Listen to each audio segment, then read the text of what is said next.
As alterações climáticas impactam a vida humana de diversas maneiras.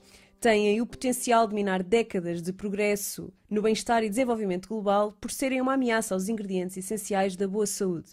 Ar puro, água potável segura e acessível, o abastecimento de alimentos nutritivos, o abrigo seguro e confortável, entre outros. Temos connosco a doutora Raquel Vareda, médica interna de saúde pública e criadora de conteúdos digitais para a saúde, para nos explicar quais são os principais riscos e como podemos proteger-nos. Bem-vinda ao Ocupa a Rádio, Raquel. Olá, Joana, obrigado.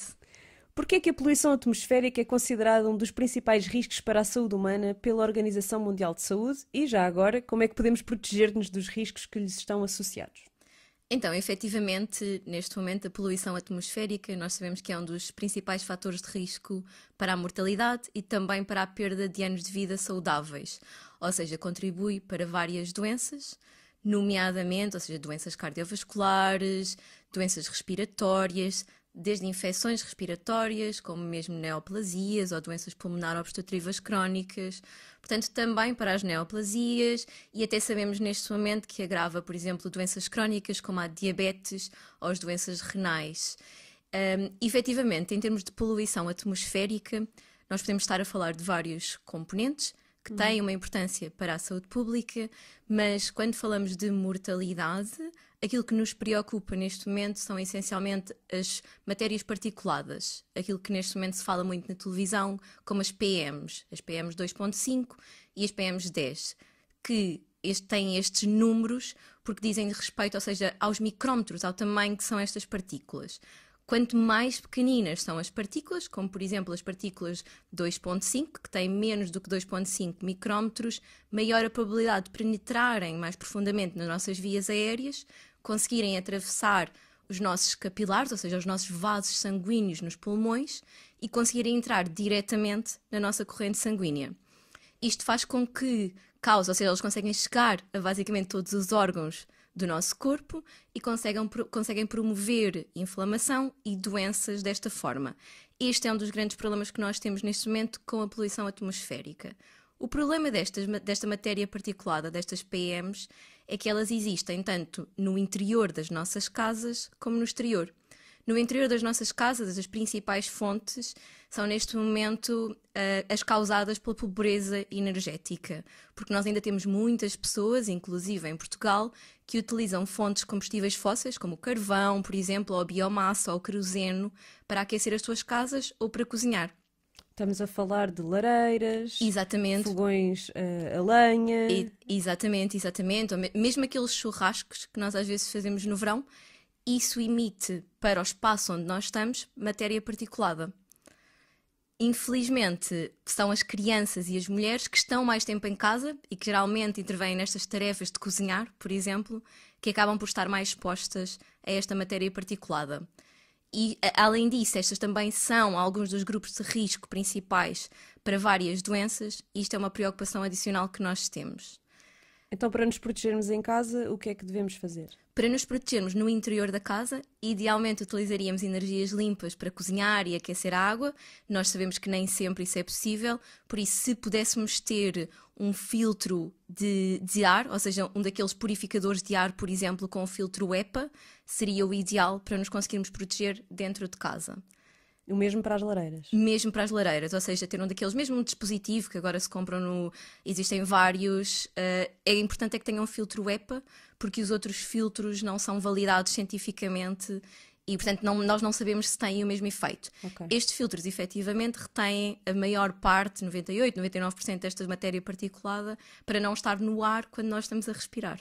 Muito bem. E fora de casa, quais são as principais fontes e como é que podemos proteger-nos? Fora de casa, a principal fonte neste momento de poluição atmosférica, desde matéria particulada, mesmo até ao ozono ou enxofre, por exemplo, é a indústria do transporte e as outras indústrias, desde a indústria agropecuária até outras indústrias.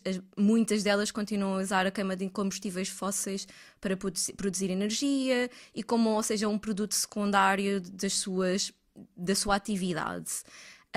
Todos estes produtos no ar vão obviamente influenciar a qualidade do ar.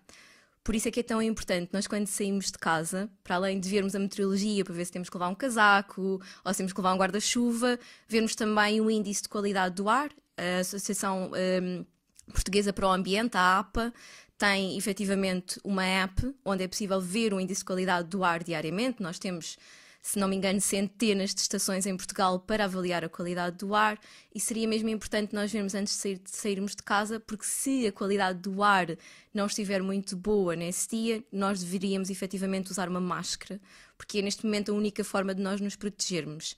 Além disso, Portugal sofre de fenómenos naturais, como por exemplo as poeiras do norte da África, aconteceram muitas vezes em 2022, que reduzem muito a nossa qualidade do ar, porque é muita poeira atmosférica, isso é muita matéria particulada para nós respirarmos. Obrigada. Nada. O painel intergovernamental para as alterações climáticas, considerada a maior autoridade mundial a respeito da sintetização e divulgação do conhecimento científico do clima, aponta o calor extremo como o maior risco, o evento climático que mais tem afetado os europeus. Como é que nós podemos proteger-nos de uma onda de calor que é tão comum em Portugal? Então, efetivamente, aquilo que nós utilizamos neste momento, o conceito de temperatura não ótima, que é todas as temperaturas que são acima ou abaixo daquilo que seria ótimo para a saúde da população, também é um dos principais fatores de risco para a mortalidade e para a perda de anos de vida saudáveis na Europa, em todo o mundo, mas por acaso Portugal tem particularmente sofrido muito com este fator de risco. E, essencialmente, em Portugal estamos a falar das ondas de calor. Uma onda de calor é nada mais nada menos do que uma elevação da temperatura acima daquilo que seria expectável para aquele período e que perdura durante geralmente 3, 5, 6, às vezes bastante mais dias. Uma onda de calor tem o problema de que, como perdura durante este tempo e o ser humano consegue suportar temperaturas fora deste... ótimo. Exatamente, fora desta temperatura ótima, nós conseguimos suportar durante algumas horas, poucos dias.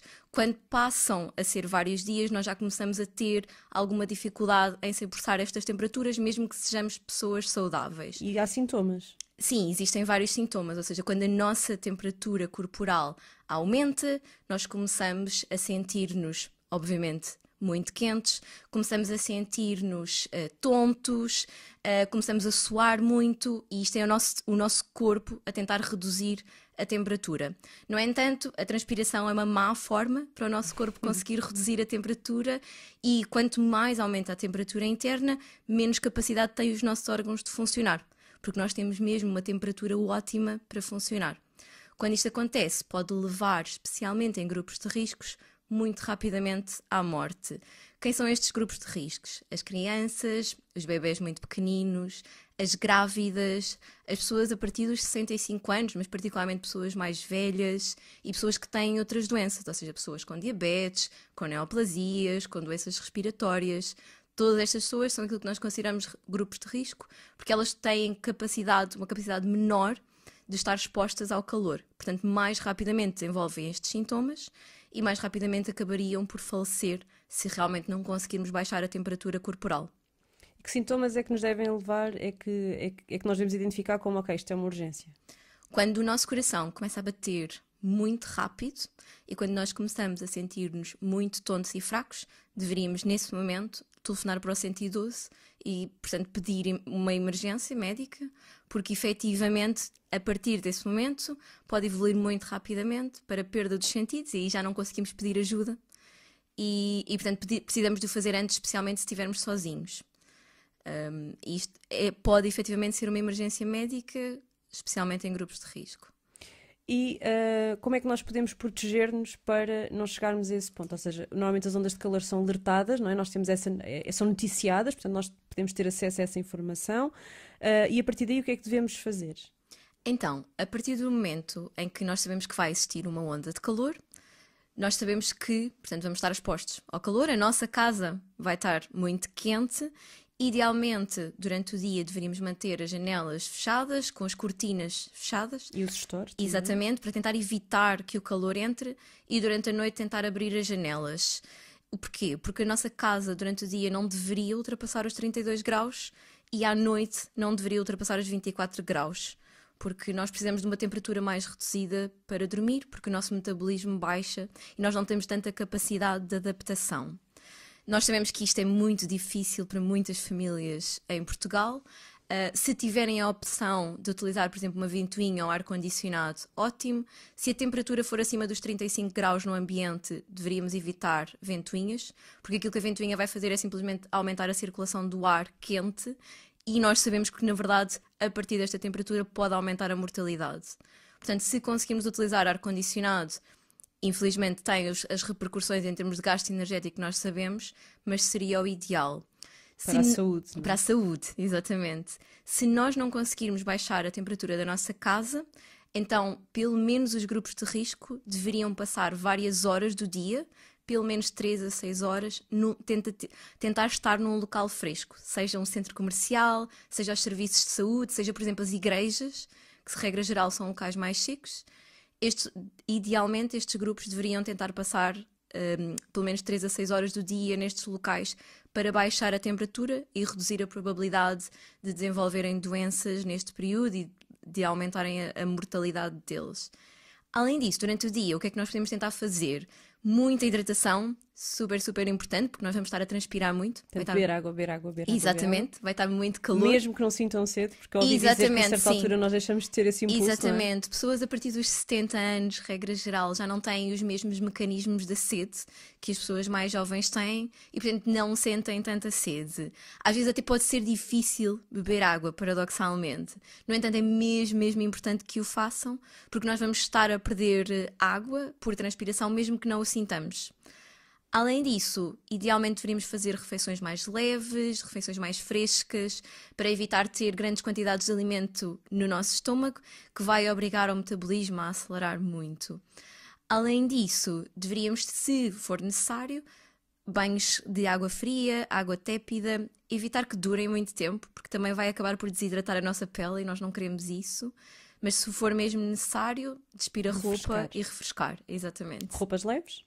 Roupas leves sempre. Proteção do sol. Exato. Se tivermos mesmo que sair à rua, nada de exercício físico na rua, nada, ou seja, de caminhadas moderadas e intensas, sempre com protetor solar, sempre com óculos de sol e sempre com chapéu. Muito importante. E os grupos de risco, descansar, não é? Exatamente. Idealmente descansar num local, ou seja, fresco, à sombra. Muito importante, particularmente nas pessoas mais velhas. E trabalhadores que trabalhem na rua também devem falar com os seus empregadores no sentido de terem condições para se protegerem do calor, não é? Exatamente, tal como deveria estar e está estabelecido na lei, mas nós sabemos que muitas vezes não é respeitado, mas é definitivamente, ou seja, em termos de saúde ocupacional, é uma das principais causas de morte nos trabalhadores e é uma coisa que nos preocupa muito em termos de saúde pública. Obrigada. Não. As Nações Unidas e a União Europeia têm insistido que dietas saudáveis são dietas sustentáveis, ou vice-versa. Quais são os pontos em comum entre uma dieta que é mais amiga do ambiente e uma dieta que é mais amiga da nossa saúde? Então, efetivamente, os riscos nutricionais, ou seja, as dietas desequilibradas, aquilo que nós consideraríamos neste momento dietas pouco saudáveis, continuam a ser a regra no mundo ocidental, mas neste momento já na maior parte dos países. Estamos a falar de dietas que são muito ricas em alimentos processados, muito baixas em legumes, leguminosas, cereais integrais e, portanto, são dietas muito carregadas caloricamente, de açúcares simples.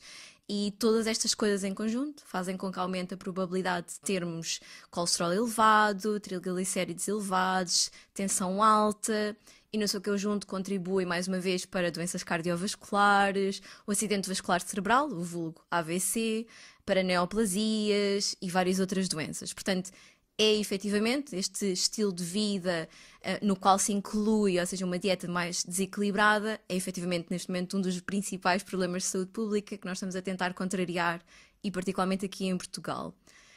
Efetivamente, uma dieta, aquilo que nós consideraríamos neste momento como a dieta mais saudável do ponto de vista da saúde humana seria a dieta mediterrânica.